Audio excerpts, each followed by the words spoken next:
yarinya na gefe sai na ce ga baban ku. Sai ta ce mu mama a TV ya za a ki gane baban mutum da ana nuna wani program ne na Saudiya a Kaba. Sai na ce a'a gashi na a tsakar gida zo ki gan shi.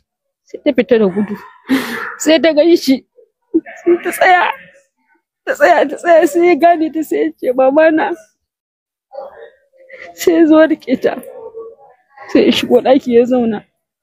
Ina ta kallon abin kamar a farki na ce daga ina haka.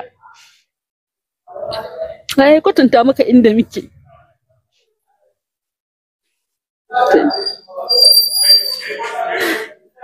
Sai duniya kawai sai ta juya min sai naga kaman ba a cikin duniya nake ba. Abin ya bin tsoro ya bin mamaki. Halima kullum abin mamaki baya karewa a duniyar nan. Kuma so da dama muna cewa maza a ji tsoron Allah. Wallahi in ba duniya akwai lahira, kuma in ba mutuwa akwai tsufa kuma akwai ciwo. Yanzu wannan baiwa Allah da na fara saka muku take kuka.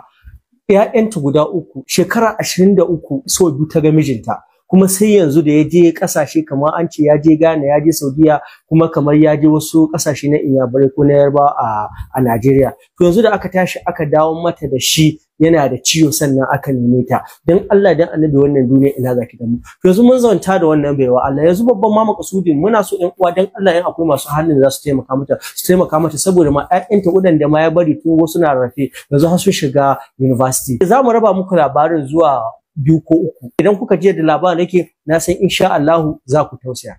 Ina da yara 3, mace 1, maza guda 2. Lokacin da na haifi ƙaramin yaron ina da wata 6. Baban shi sai yace zai tafi neman kuɗi.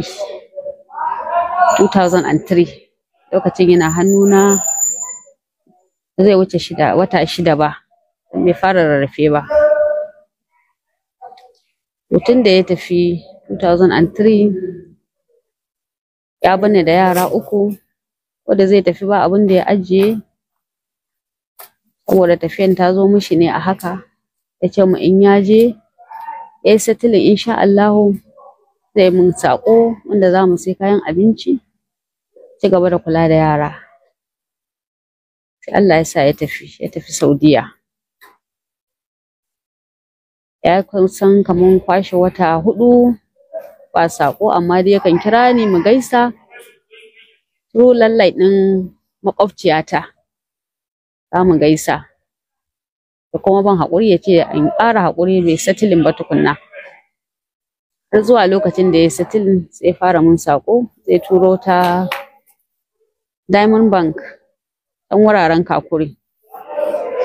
2003 zai turo mun 10,000 ko 12,000 zan sai abun kayan abinci da ɗan abubuwa da ya kamata. Ana nan na ta tafiya a haka sai kawai sai muka waye gari baya bugowa. Hanyar da nake bi in same shi kuma nayi ban same shi ba. Daga ƙarshe da mun tun farko kafin mu fara communicating ta ainihin layin da yake kira na, akwai wani da yake layi da yake kira na da shi ya ce mun layin wani dan Najeriya ne a can, Bayarabe ne. So ta nan muke magana. Shekara 1 shiru, shekara 2 shiru, na gaji da jira sai na koma gurin mahaifiyata da zama da ni da yara. To ana nan wata rana na dauko diary ina dubawa sai na ga namban wannan mutumin. Sai na je gurin wani communication center lokacin ana ba da kuɗi a kira waya. Sai na mishi bayanin halin da nake ciki sai ya ce ba damuwa zai taimaka bar a neme shi. Aka dinga neman wannan mutumin, daga baya sai ya dauka sai muka gaisa. Na mishi bayani cewa ni ce matan wani wanda yake kira da ta layinka, kafin ce da Allah ina so in sani ne yana lafiya ko kuma wani abu ya faru da shi ne. Sai ya ce ma a lafiya lau, ko da zama ba su daɗe ba da suka rabu.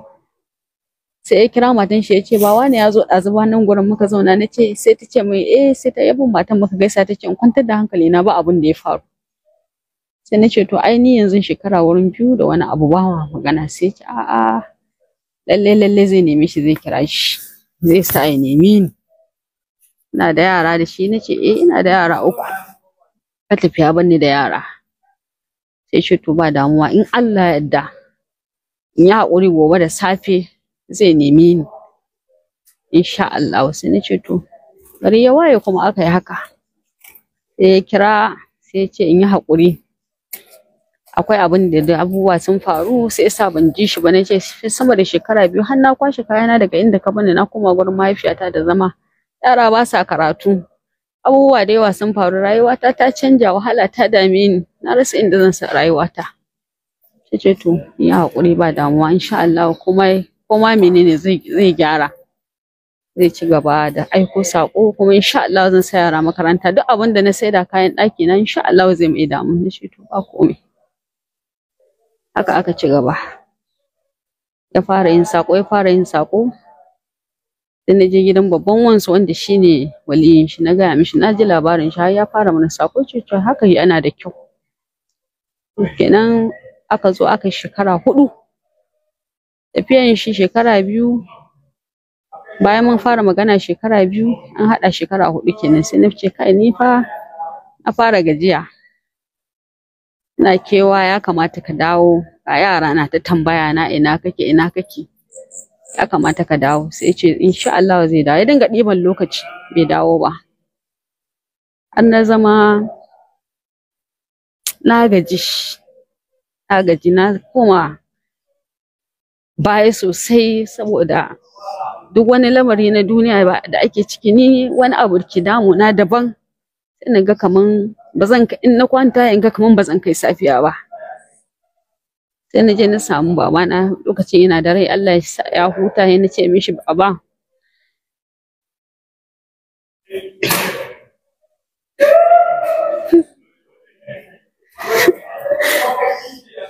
shi na gaji, ina so ka yi haƙuri baba, ka yafe mun, zan kashe aure na.